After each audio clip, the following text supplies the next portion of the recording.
que é possessão de demônios.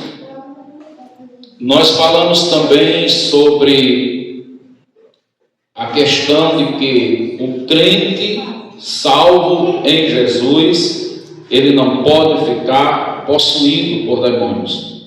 Falamos também sobre a diferença entre possessão e opressão, né? E hoje nós vamos falar sobre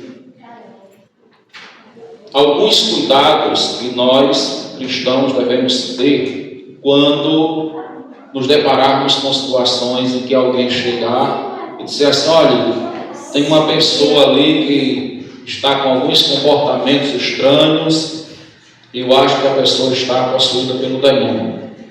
Então, esses cuidados que nós devemos tomar, eles vão nos ensinar a lidarmos com maturidade para que nós possamos fazer uma avaliação amadurecida e evitarmos alguns constrangimentos, como, por exemplo, rotularmos pessoas que podem estar passando por algum problema de saúde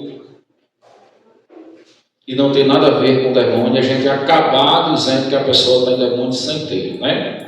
Por que é importante isso? Porque existe um ramo do cristianismo que ele é muito, assim, precipitado nessa questão de tudo que vê é demônio, né? Tudo que vê é demônio. Então, o cristão amadurecido, ele precisa saber fazer essa avaliação. Veja bem, alguns cuidados que, à luz da Bíblia e do bom senso, devem ser tomados por igrejas e obreiros, e aí, consequentemente, membros, porque o que as igrejas creem, os obreiros ensinam, e os membros aprendem com os obreiros aquilo que as igrejas creem, né? Passa a ser a sua crença também. Então, é importante que nós tenhamos todos esse cuidado quanto à prática de expulsão de demônios. Primeiro cuidado que nós devemos ter: não confundir possessão demoníaca com certas enfermidades, tais como epilepsia, esquizofrenia e outras. Ainda que em alguns casos enfermidades resultem de possessão demoníaca e seja muitas vezes difícil de discernir a origem. Então, a epilepsia é um caso em que muitas vezes as pessoas têm rotulado injustamente, né, as pessoas que têm esse problema, e para muitos cristãos é sempre interpretado como se fosse um problema demoníaco, e não é. A epilepsia, ela é uma doença, né? É algo que tem que ser tratado de forma clínica, embora alguns casos na Bíblia de possessão demoníaca a pessoa tenha manifestado a ação demoníaca com os ataques de epilepsia. Tem um caso daquele jovem lá na Bíblia, mas os demônios, eles são capazes de todas as doenças praticamente, eles podem manifestar dependendo da ação de enfermidade que ele esteja causando naquela pessoa. Como também a questão da esquizofrenia, é muito possível a pessoa ela ter visões, ela não conseguir dormir, ela ter visões, ver vultos, ver coisas na parede, e aí a pessoa vai lá e diz assim: a pessoa está possuída pelo demônio. Embora os demônios eles tragam essa revelação do mundo espiritual, a pessoa entra no estado espiritual e passa a ver coisas também, mas há casos em que as visões são puramente de natureza patológica, né? Sem ter a ver com a questão espiritual. Vamos ver Marcos capítulo 9, pode colocar aqui na tela, irmã, versículos de 32 ao 34. Aliás, Mateus, né? Mateus capítulo 9, versos de 32 ao 34. Veja o que esse texto aqui nos diz. Diz assim: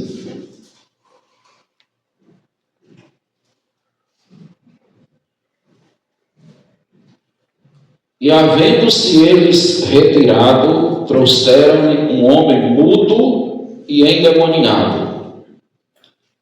E expulso o demônio, falou o mudo, e a multidão se maravilhou, dizendo: nunca tal se viu em Israel.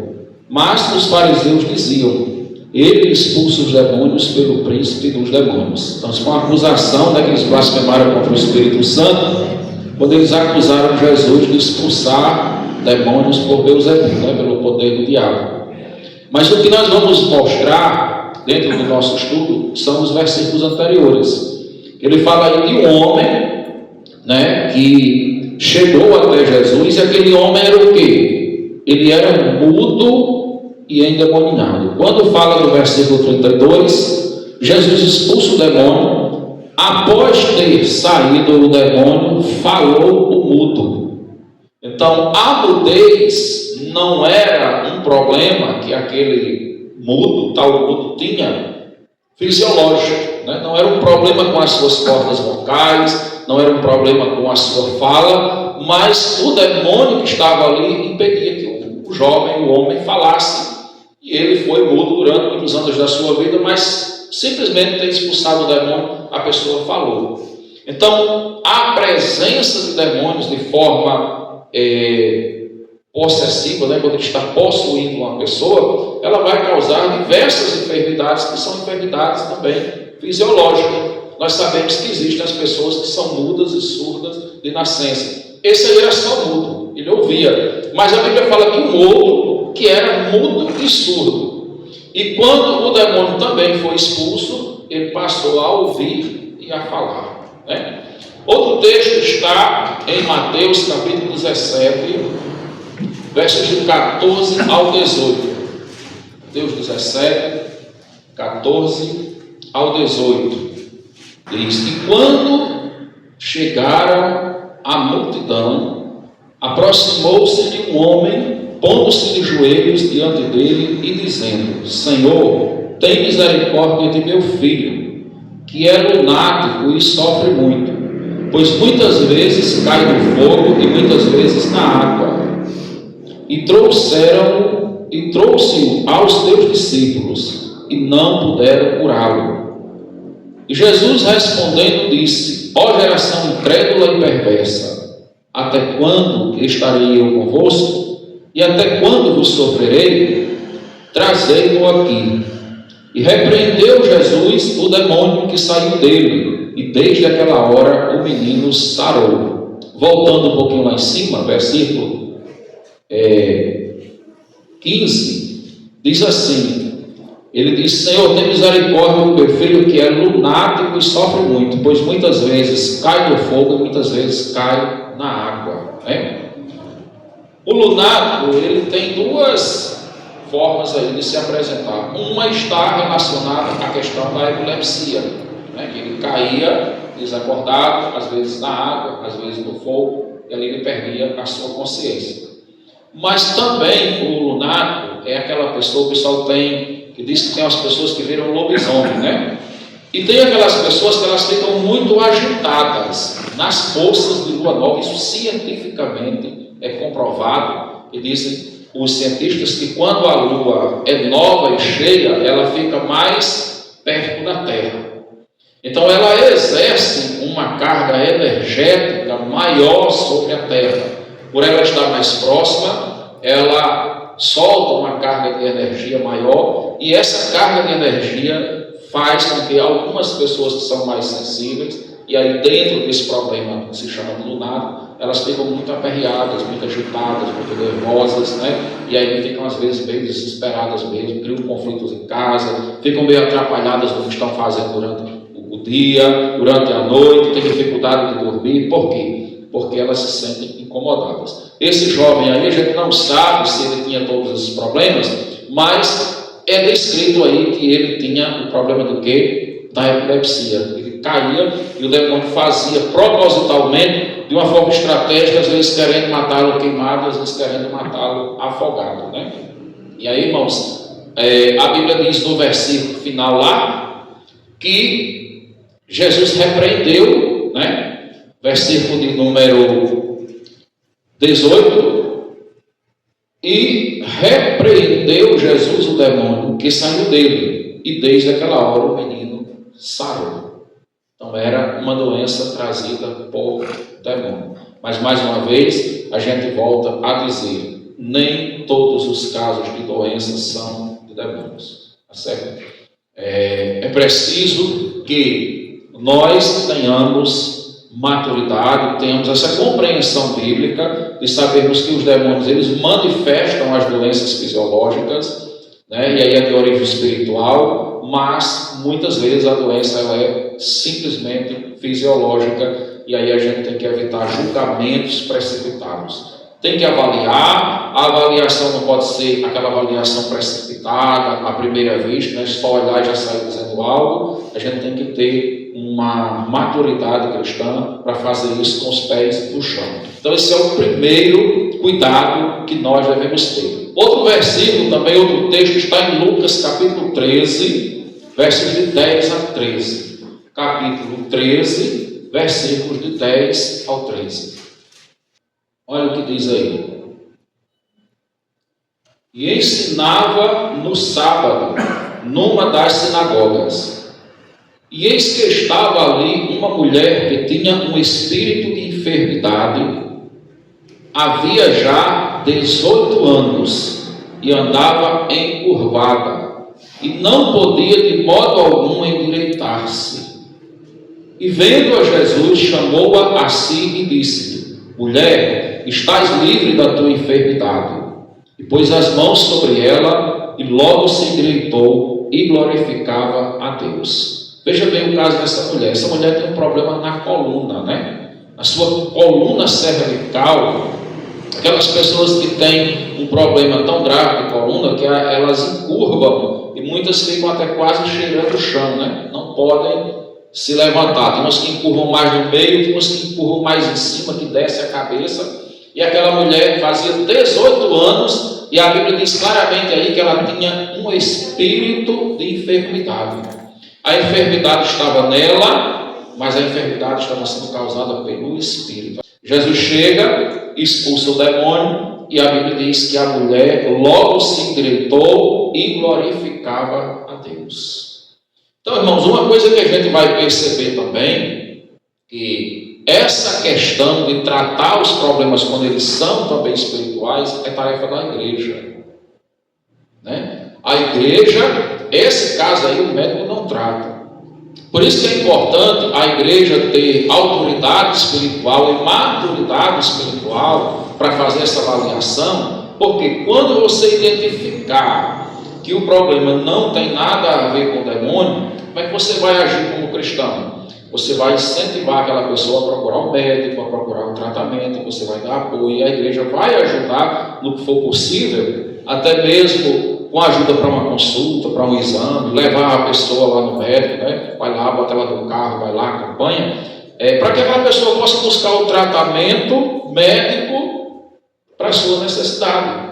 Se for um tratamento que ela tenha cura, ela se tratar até ficar curada. Se for uma situação de não ter cura, mas que ela possa ter uma vida melhor, uma vida mais digna e ter um acompanhamento para que ela possa ter uma qualidade de vida melhor. Isso a igreja pode ajudar. Se a igreja percebe que é algo espiritual, aí a igreja também tem que tomar a sua posição como representante de Cristo na terra para repreender o mal, os demônios, expulsar e a pessoa ter ali também a sua cura.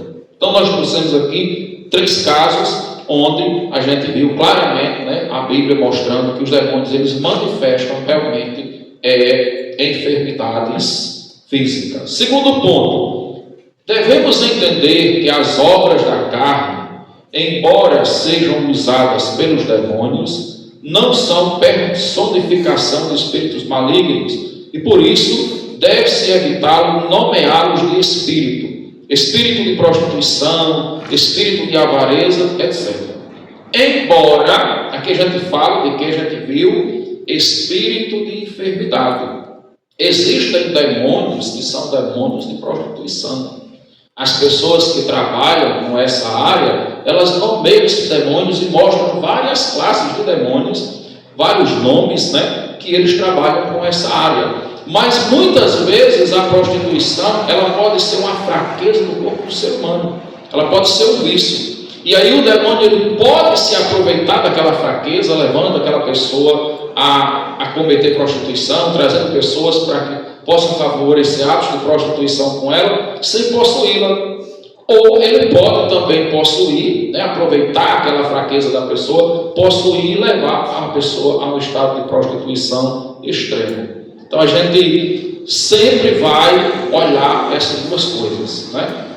Evitar de estar dizendo que é logo por conta de espíritos, mas saber que os espíritos também causam isso, mas nem sempre vai ser, certo? Então, espírito de avareza, né? Espírito de avareza. Ao meu ver, muitas vezes, quando se fala espírito de prostituição, espírito de avareza, essa expressão espírito aí, muitas vezes não tem a natureza de espírito mesmo, mas seria uma espécie de caráter, uma espécie de comportamento, uma espécie de sentimento desenfreado, e a pessoa até substitui por espírito. Mas muitas vezes alguém nomeia mesmo, designando como espírito. A gente também tem que evitar isso. Terceiro ponto que nós precisamos agir com maturidade. Compreender que a metodologia para a prática da expulsão de demônios não se apresenta de uma forma específica nas Escrituras. Alguns exemplos bíblicos contêm apenas uma ordem dada aos espíritos. Você vai ver que nessa mulher que estava encurvada na sinagoga, Jesus simplesmente chamou ela lá na frente, e aí Jesus não nomeou o demônio, embora o texto diz claramente que ela tinha um espírito de enfermidade. Mas Jesus chegou e disse assim: mulher, fique livre da tua enfermidade.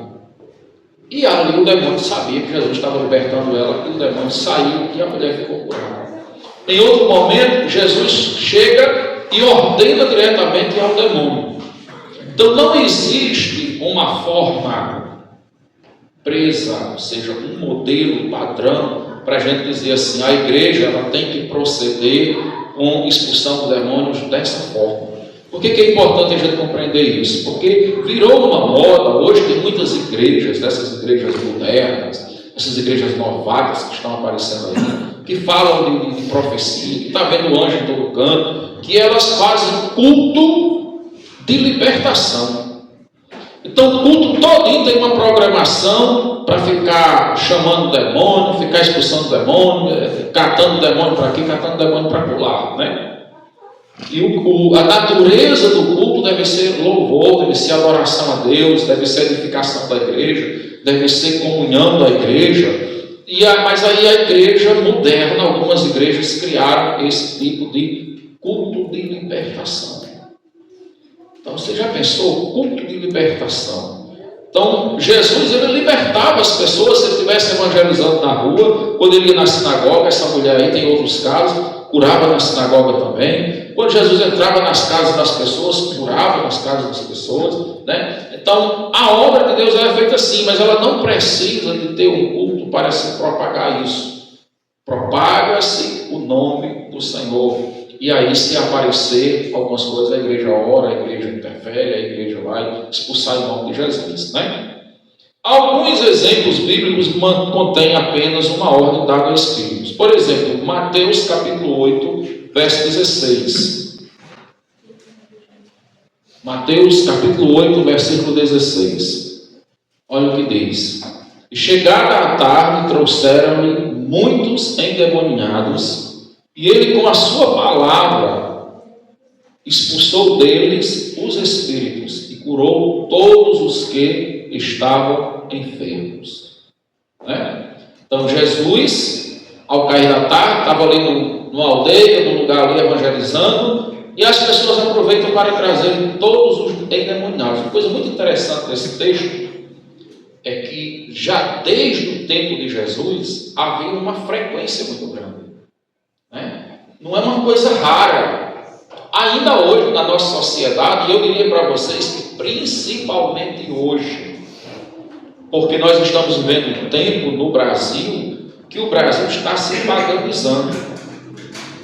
Acho que em 2006, 2007, eu estudei com o pessoal que estava aqui, a maioria de vocês não fazia parte da igreja ainda, era a igreja mais antiga, né? Os irmãos do tempo de Obadias, do tempo da irmã Dalgisa, do tempo do irmão José Clementino, né? E outros da cidade, eu passei os 3 anos aqui estudando com eles o livro do profeta Isaías. E naquele tempo eu dizia: o Brasil está se paganizando, o Brasil está trazendo para o seu seio o culto de Baal.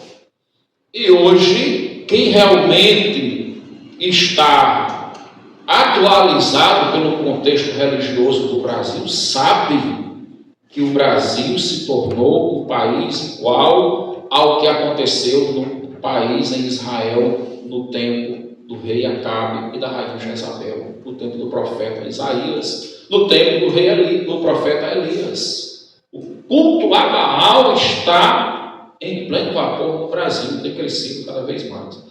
E aí o que acontece? Isso anuncia outra coisa, que em algum momento vocês podem guardar isso, a destruição. O Brasil ele vai passar inevitavelmente por alguma situação catastrófica de grande destruição.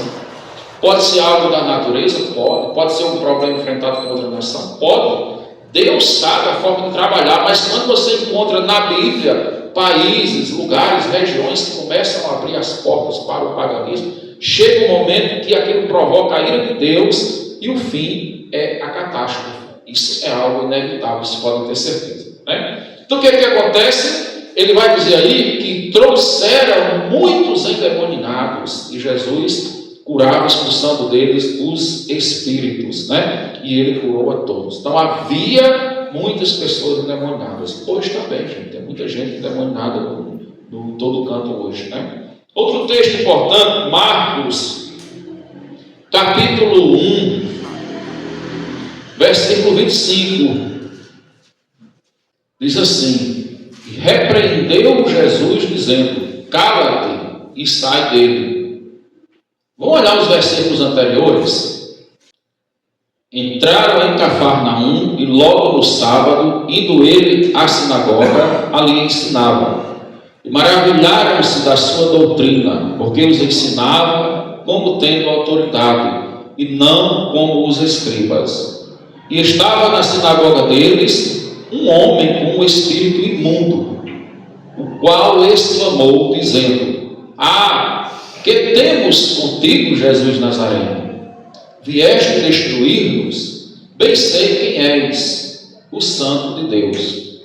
E repreendeu Jesus, dizendo: cala-te e sai dele. Então o espírito imundo, convulsionando-o e clamando com grande voz, saiu dele. E todos se admiraram, a ponto de perguntarem entre si, dizendo: que é isto? Que nova doutrina é esta? Pois com autoridade ordenara aos espíritos imundos e eles lhe obedecem. Então, ali os próprios judeus que estavam na sinagoga, né, ficaram surpresos com o que Jesus fazia, porque eles não eram acostumados a ver as pessoas serem libertas dos demônios. Eles eram acostumados, podem ligar aí o som, eles eram o ventilador. Eles eram acostumados a verem as pessoas possuídas, a verem as doenças, as manifestações. Mas eles não eram acostumados a verem as pessoas libertas. E aí, quando Jesus entra ali, olha só a linguagem que eu queria também falar para vocês. A gente já falou isso algumas vezes, mas é importante a gente destacar isso. Olha só o versículo de número 26, né? 23 e 24. E estava na sinagoga deles um homem com espírito imundo, o qual exclamou, dizendo: que temos contigo, Jesus Nazareno? Vieste destruir-nos? Bem sei quem és. Eu não sei se vocês prestaram atenção à linguagem desse texto, porque quando o Espírito falou, ele falou em nome de uma legião, né? Ele diz assim: que temos nós contigo, Jesus Nazareno. Vocês lembram daquele texto que a gente estudou no começo, que fala do Gadareno, O gadareno, ele vivia nos sepulcros, e quando Jesus vai entrando na cidade, vem aquele homem que tinha uma legião de demônios, mais de 6.000 demônios numa legião, né? E um líder, a gente está vendo isso na escola dominical, essa questão da angelologia, a gente vê os demônios que são maiorais, né? Que são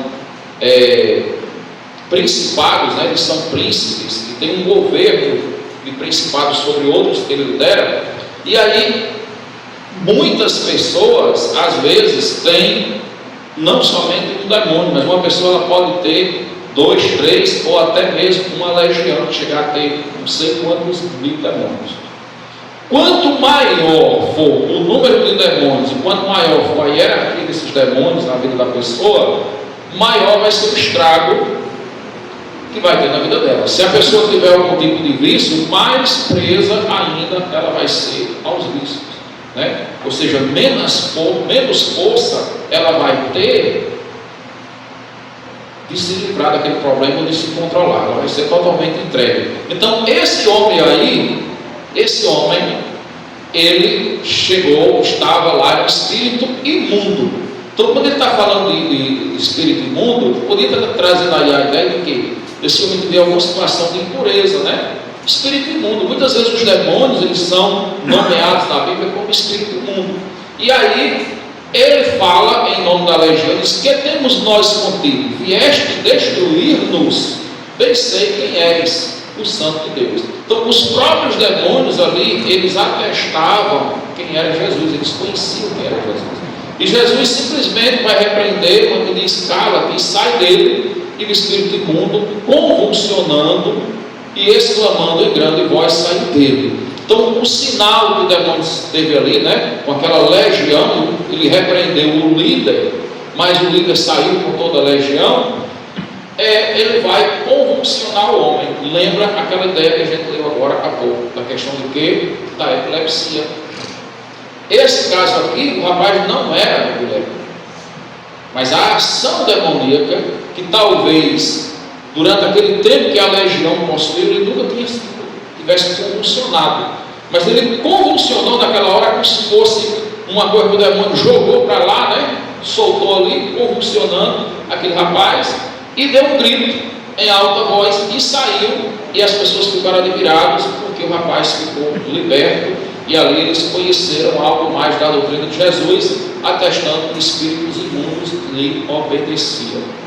A palavra de Deus nos diz, irmãos, que nós, como igreja, nós temos poder, nós temos autoridade sobre os demônios, para, em nome de Jesus, expulsarmos os demônios e as pessoas também serem libertas. Isso é algo que a igreja do Senhor Jesus precisa conhecer e precisa exercitar, porque muitas vezes a gente vê aquele outro pensamento do crente, enquanto que você tem aquele crente, que eu falei para você, de algumas igrejas modernas, que sai catando o demônio em tudo quanto é canto, tem aqueles que não podem nem ouvir falar que alguém está possuído, que ele cai fora, corre e vai embora, porque ele tem medo. E a Bíblia diz que nós devemos resistir ao diabo e o diabo fugirá, né? A Bíblia diz que nós temos autoridade sobre ele. Então, como cristãos, nós não podemos correr, porque estaríamos aí sendo covardes com a nossa missão. É nossa missão exercer autoridade em nome de Jesus para que as pessoas sejam libertas. Atos capítulo 16, versículo 18. Aqui a gente vai ver, está vendo também, dentro do terceiro ponto, que não existe uma metodologia, né? Jesus às vezes na sinagoga, às vezes no meio da rua, às vezes na casa de alguém. Então, Atos capítulo 16, versículo 18, diz o seguinte: E isto fez ela por muitos dias, mas Paulo, perturbado, voltou-se e disse ao Espírito: em nome de Jesus Cristo te mando que saias dela. E na mesma hora saiu. O que acontece? Aquela jovem que tinha um espírito de adivinhação, e quando Paulo chegou na cidade dela para pregar o Evangelho, ela chegava e saía correndo atrás e dizendo que Paulo era um homem de Deus, que tinha o Espírito do Senhor, né? Como aconteceu ali com Jesus no versículo anterior, e o demônio disse que ele era o santo de Deus. Então o espírito conhecia, e ele ficava andando ali atrás de Paulo, dizendo, mas interessante é que o texto vai dizer que ela passou muitos dias fazendo isso. E Paulo não foi logo lá na primeira vez, né? Mas chegou um momento que Paulo vai, repreende, ele estava perturbado, porque a mulher andava no pé dele dizendo isso direto lá, e ele repreendeu o espírito, e o espírito saiu dela, e a mulher ficou curada, ficou liberta. É assim? Então, meus irmãos, a gente precisa ter também esse cuidado de evitar criar padrões de libertação. A libertação ela vai acontecendo à medida que nós vamos encontrando a necessidade de ministrar ela na vida das pessoas, seja na casa de alguém, seja na igreja, seja no momento de uma visita, desde que a gente não faça algo que possa escandalizar o reino do Senhor, tá certo? Agir com maturidade. Assim deduzimos que qualquer crente em Cristo, cheio do Espírito Santo, pode ordenar em nome de Jesus Cristo que o demônio se retire da pessoa por ela invadida, sem que seja alterada a liturgia do culto com inserções desnecessárias, tais como passes místicos, entrevistas com demônios, etc. Último ponto do nosso estudo desta noite, o quarto ponto, que revela o quarto cuidado que devemos ter. Devemos compreender que uma pessoa liberta de demônios não está necessariamente convertida ao Senhor Jesus Cristo, podendo, por conseguinte, voltar a ser invadida por eles. Então aí vem a outra questão, que aí a gente pode mostrar como a pessoa poderá ser invadida e como poderá não ser invadida. Pastor, então significa dizer que a gente pode expulsar o demônio de uma pessoa hoje, ela ficou totalmente liberta, o demônio saiu, sim. Aí amanhã, depois, um mês, 2 meses, a pessoa pode voltar, o demônio pode voltar a ela de novo, pode. Vai ser sempre assim? Não, há uma forma que ele não pode voltar. Veja uma coisa, vamos ver o que diz a Bíblia em Lucas capítulo 11, 24 a 26. Lucas capítulo 11, versículos de 24 a 26. Esse texto vai mostrar uma doutrina de Jesus, Jesus mesmo falando isso. Olha o que ele nos ensina aí. Quando o espírito imundo tem saído do homem, anda por lugares secos, buscando repouso, e não o achando, diz: tornarei para minha casa de onde saí. E chegando, acha a varrida e adornada. Então vai e leva consigo outros 7 espíritos piores do que ele, e entrando habitam ali. E o último estado daquele homem é pior do que o primeiro. Vamos entender o texto? Jesus diz assim: quando o espírito imundo tem saído do homem, anda por lugares secos. O que acontece? Vocês se lembram que quando você lê o livro de Jó, no capítulo 1, Deus estava em reunião com os seus anjos do céu, e o diabo entrou lá no meio da reunião. Aí Deus disse assim: de onde tu vens, Satanás? Ele disse: venho de percorrer a terra e de rodear por ela. Aí ele disse assim: você observou meu servo Jó, homem reto, íntegro, fiel? O diabo sabia tudo da vida de Jó. Sim, o diabo vai dizer assim: sim, né? Mas por acaso Jó é fiel assim do nada? Será que Jó não é fiel porque o Senhor abençoa ele? Então ele conhecia, sabia que Jó era fiel, sabia que Deus abençoava Jó, né? Sabia que Jó tinha comunhão com Deus, sabia que ele não podia tocar na vida de Jó porque Jó não dava brecha. Mas ele vai dizer assim: olha, toque na vida de Jó, tire o que o Senhor tem dado a Jó, deixa de abençoar Jó para ver se Jó continua fiel. Aí ele acusa Jó e Deus permite. Mas o que acontece? A pergunta de Deus é a seguinte: de onde vem Satanás? Deus sabia de onde vem. Mas Deus está conversando com o diabo, e o diabo diz assim: venho de percorrer a terra e rodear por ela. O que nós podemos entender nessa fala do diabo? Que o diabo, ele sabia não somente a vida de Jó, mas ele conhecia a vida de milhares e milhares de homens e mulheres na terra toda.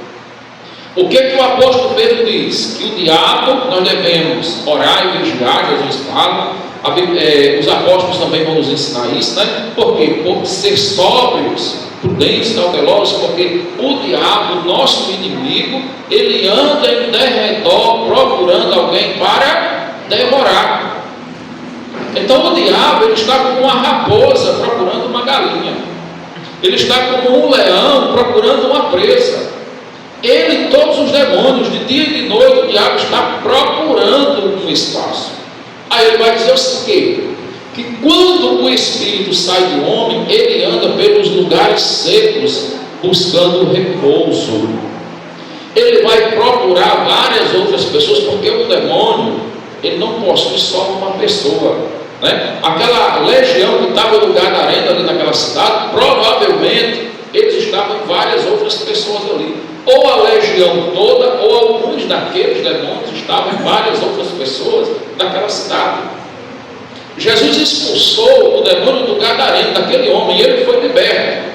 E aquele homem aceitou Jesus como Senhor e Salvador da sua vida. Tanto é que quando os porqueiros, né, que eram os pastores do rebanho de porcos, os que estavam cuidando ali dos porcos, chegaram na cidade e contaram o que tinha acontecido, a multidão toda veio para onde estava Jesus, e o texto diz que os homens encontraram aquele homem gadareno vestido e em perfeita consciência, em perfeito estado mental, porque ele era extremamente louco, né? O demônio tirava ele mesmo da sua capacidade normal, e ele era extremamente agressivo, mas o texto diz que ele estava tranquilo, bem vestido, estava ali lúcido. E aí os homens pedem a Jesus: olha, nós queremos pedir uma coisa ao Senhor, que vai embora da nossa cidade, não entra aqui não, volta, nós não queremos o Senhor aqui.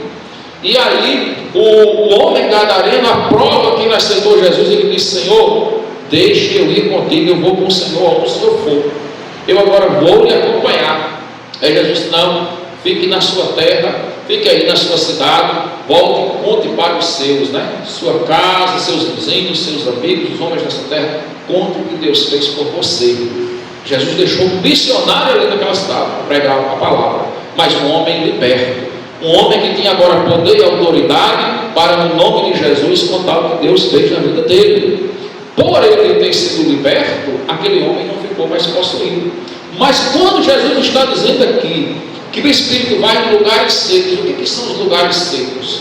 São pessoas vazias do Espírito Santo. Quando nós não temos o Espírito Santo nas nossas vidas, por isso que ele falou lá no começo que a possessão, ela não pode acontecer na vida de uma pessoa que tem o Espírito Santo. Quando você aceita Jesus como Senhor e Salvador da sua vida, o Espírito Santo, ele vem morar na sua vida. E aonde o Espírito Santo mora, o diabo não gosta, porque o diabo não pode morar junto com Deus, junto com o Espírito Santo. Lá em 1 Coríntios diz isso, que o Filho de Deus, que Jesus, não tem nada a ver com o maligno. E tanto é que você vê no texto, quando vê Jesus chegando, corre logo, se agita e diz assim: Jesus, o que é que nós temos a ver contigo? O Senhor veio para a gente perder, ele se sente incomodado, ele não consegue estar aonde está a presença de Jesus. O diabo só entra onde não tem a presença de Deus. Então esses lugares secos seriam homens e mulheres vazios da presença do Espírito Santo. Ele buscando o quê? Vai buscar repouso. Se ele acha repouso, se ele acha uma pessoa vazia da presença de Deus, ele entra, ele vai possuir aquela pessoa. Poderá ser que mais na frente ele demore mais, mas ele vai voltar para aquele outro. Mas se ele não encontra lugar onde repousar, não achando, diz: tornarei para a minha casa de onde saí. Ele volta para aquela pessoa. E aí ele diz minha casa, por quê? Porque se a pessoa, ao ser liberta de um demônio, ela não aceitou Jesus, ela não se tornou templo do Espírito Santo. Ela é uma casa vazia. E aí uma casa vazia, o que acontece? O inimigo vem e invade. né? Uma casa vazia, um estranho vem e invade. Então ele chamou minha casa de onde saí. E aí o versículo 25 diz: chegando, achando-a varrida e adornada, porque foi expulso, está limpo, aquela pessoa está limpa, mas está vazia da presença de Deus. Então o demônio entra, então vai e leva consigo outros 7 espíritos piores do que ele, e entrando habitam ali. E o último estado desse homem é pior do que o primeiro. Então o diabo, ele faz mesmo para se proteger, vai buscar mais 7, vai buscar um reforço espiritual, né? Que ele pensa assim: olha, eu estava lá, fui expulso, agora eu vou levando uma turma da pesada. E aí, olha o que Jesus falou. Vocês lembram que eu disse a vocês agora há pouco, que se a pessoa tiver um demônio, o estrago é um. Se a pessoa tiver 2, 3 ou tiver uma legião, quanto mais demônios tiver na vida de uma pessoa e quanto maior for a patente desses demônios, maior é o estrago.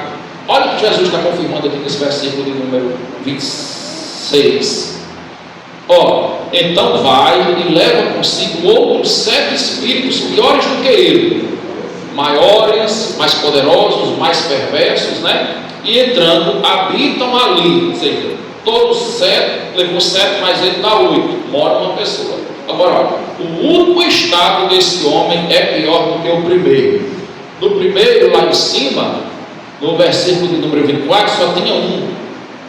Vocês estão entendendo isso? Estão acompanhando? Agora tem 8, porque ele levou mais 7, com ele 8. A lógica que ele está dizendo: quanto mais demônios, quanto piores forem esses demônios, patentes mais altas, os demônios mais perversos, maior o estrago. E agora, o último estado desse homem é pior do que o primeiro. Então, meus irmãos, qual seria a nossa posição como crentes em Jesus quando nós libertarmos uma pessoa? Mostrar nesse texto que a pessoa aceita Jesus como Senhor e Salvador da sua vida. A única forma dela estar protegida. Você já viu alguém dizer assim: olha, fulano fez uma macumba para alguém, não pegou não, porque fulano tem um corpo fechado. Já viram essa história de corpo fechado, corpo aberto? Quando a gente não tem Jesus, o lugar está seco, a casa está varrida e está adornada, está arrumadinho para receber o inimigo. O corpo aberto é isso aí. Não existe dessa forma como as pessoas falam lá na macumba: corpo fechado, corpo aberto. Porque a pessoa pensa assim: tem um corpo fechado, parece que é uma coisa do destino, nasceu daquele jeito. Não. Quem fecha o nosso corpo para o mal é o Espírito Santo. Se a gente não tiver a presença de Deus na nossa vida, a gente está exposto, né? Mas quando você deixa o Espírito Santo fazer morada na sua vida, então você fica de fato liberto. Deixa eu procurar esse texto aqui, eu vou mostrar para você, e prometo que eu estou terminando com esse texto, né? Que é primeira, eu não sei, vou ver aqui se é primeira ou é segunda aos Coríntios, capítulo 6, que é aquele texto, Aninha, que diz que não há comunhão entre Cristo e o maligno. Capítulo 6, 1 Coríntios, capítulo 6. Na tela. Na tela é o que? 2 Coríntios, capítulo 6, versículos de 14 em diante. Pode deixar isso daí mesmo, né? Não vos ponhais a um jugo desigual com os infiéis. Porque, presta atenção, porque que sociedade tem a justiça com a injustiça? E que comunhão tem a luz com as trevas? Você pode misturar justiça e injustiça, são coisas opostas. Vida santa com pecado não pode, igreja com o mundo não pode. Tem muito cristão que está querendo viver a igreja e o mundo, né? As coisas de Deus e as coisas desse mundo não podem. Você não está com o sol com a peneira. Ou você, a Bíblia diz, ou você é trevas, ou você é luz. Você pode até se sentir confortável com isso, achar que você está servindo a 2 senhores. Mas Jesus é claro, ninguém pode servir a 2 senhores. Então, que sociedade da justiça com a injustiça? Que comunhão da luz com as trevas? Olha lá o outro versículo, 15. E que concórdia há entre Cristo e Belial? Ou que parte tem o fiel com o infiel? versículo 16. E que consenso tem o templo de Deus com os ídolos? Porque vós sois o templo do Deus vivente, como disse Deus: neles habitarei, e entre eles andarei, e eu serei o seu Deus, e ele será o meu povo. Você sabe do diabo respeita isso? Tem vários vídeos na internet de pessoas que eram macumbeiras, que eram feiticeiros, que eram bruxos, e se converteram, porque em algum momento das suas vidas foram fazer bruxarias para crente, e quando eles foram fazer, o diabo apareceu e disse: naquele dali não, você não faz não, porque eu não vou tocar naquela pessoa. E aí o macumbeiro perguntava: e por que você não vai tocar? Porque quando a pessoa vai fazer o pacto com o diabo diz que tudo que o macumbeiro quiser, o diabo vai realizar. E ele vai realizando, mas quando chega para o crente, aí o diabo aparece: naquele ali você não vai fazer não. Aí, mas por que? Você não disse que tudo que eu quiser você faz, mas aquele ali eu não posso. Por que você não pode? Porque ele pertence a Deus. Eu não posso fechar. Tem vários livros aí, né? Então ele está dizendo o seguinte, olha, versículo 16: que consenso tem o templo de Deus com os ídolos? Deus não está onde os ídolos estão. E ídolos aqui são demônios, é o contexto de demônios, né? O templo de Deus não pode ter os demônios. Aonde estão os demônios, Deus não está. E aonde Deus está, o demônio não pode estar. Lá nesse outro versículo 15, se alguém tiver aí na sua Bíblia uma versão diferente, leia para mim. Ele está dizendo aqui, olha: em que concórdia há entre Cristo e Belial? Na minha versão, ele diz assim: que união há entre Cristo e o maligno, né? Segundo aos Coríntios, capítulo 6, versículo 15.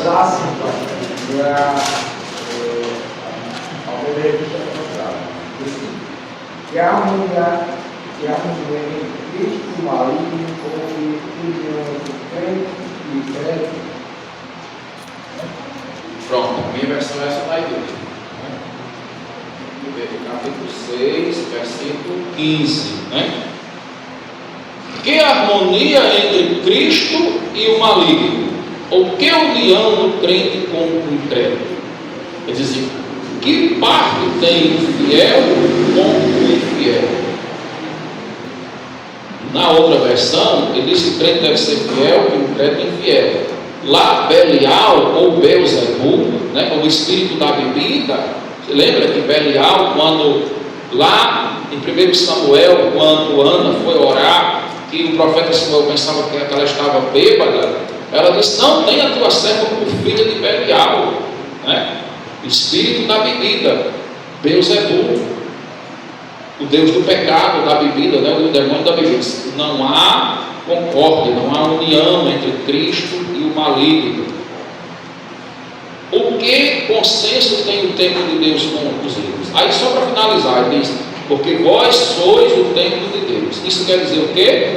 Vós sois o templo de Deus vivente, como ele diz: neles habitarei, entre eles andarei, eu serei o seu Deus, eles serão o meu povo. Então os ídolos, ou os espíritos, lá naquele outro texto, não podem morar, porque nós somos morada, templo do Espírito Santo, templo de Deus, significa que nós somos morada de Deus. E Jesus disse lá em João, acho que é o capítulo 16, versículo 8, é capítulo 17, versículo 8, ou é capítulo 15, versículo 8. Ele disse: se alguém crê em mim e guarda a minha palavra, eu e o Pai viremos e faremos nele morada. Presta atenção uma coisa. Para você crer em Cristo, você só consegue crer em Cristo. Esse crer em Cristo não é você dizer assim: olha, eu acredito que Jesus veio na terra, eu acredito que Jesus morreu, né? Eu acredito que Jesus, ele realmente viveu na terra, veio a essa terra. Essa crença, ela é histórica. Acreditar em Jesus como ser histórico. Quando você acredita em Jesus com a crença da fé, a crença espiritual, você o recebe como Senhor e Salvador da sua vida. Uma crença espiritual, é diferente. Aí o que acontece? Quando Jesus diz aqui em João: se alguém crê em mim, está falando nessa crença. Deixa eu ver aqui. Cadê ali?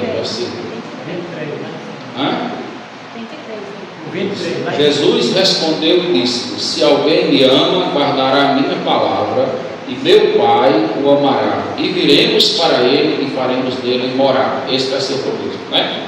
Olha só o que o texto diz: que se você guarda a palavra, você ama o Pai, guarda a palavra, Deus o amará, e o Pai e o Filho vem e faz morada. Quando a gente se converte, o Espírito Santo ele já entra na nossa vida, ele passa a fazer morada. E aí você vai se enchendo da presença de Deus. À medida que você vai aprendendo, você vai amando a Deus, você vai se envolvendo com a palavra, seu coração, sua alma, sua vida vai se enchendo da presença de Deus. E Jesus diz assim: eu e o Pai viremos e faremos nele morada. Então isso aí é o corpo fechado. Porque quando Jesus está em plenitude na sua vida está cheia de Deus, o mal não encosta, não entra. Por isso que Jesus falou lá, se a casa ficar varrida. Então, aquele gadareno, ele recebeu Jesus naquele dia que foi liberto, e o demônio nunca mais possuiu ele. Mas existe essa possibilidade. E aí, só para fechar, como igreja, a gente tem que, quando libertar uma pessoa, conscientizar ela disso. Tá certo? Então, hoje eu falei para vocês sobre os cuidados. Eu terminei esse estudo sobre exorcismo, né? Nós falamos sobre os cuidados que a gente tem que ter. Primeiro, não rotular as enfermidades de espírito de enfermidade, de demônio, mas fazer uma avaliação primeiro para poder saber o que está dizendo. Depois, entender que as obras da carne às vezes não são personificações do espírito. Há vícios, é porque a pessoa pode ser totalmente controlada pelo vício e ela não tem o demônio possuída, não ser possuída. O demônio pode até estar atormentando ali no sentido de oprimir aquela pessoa, mas pode também haver a possessão. Compreender que não existe um culto específico, uma prática modelo para trabalhar essas questões. À medida que Deus vai mostrando, você vai fazendo. E por último lugar, o quarto é conscientizarmos que uma pessoa que foi liberta, se ela não receber Cristo, ela pode voltar a ser ocupada por demônios e o estado voltar a ser pior do que o primeiro. Porém, se a pessoa verdadeiramente aceitar Cristo como Senhor e Salvador da sua vida, nunca mais ela vai ser possuída pelo demônio, tá bom? Que o Senhor nos abençoe.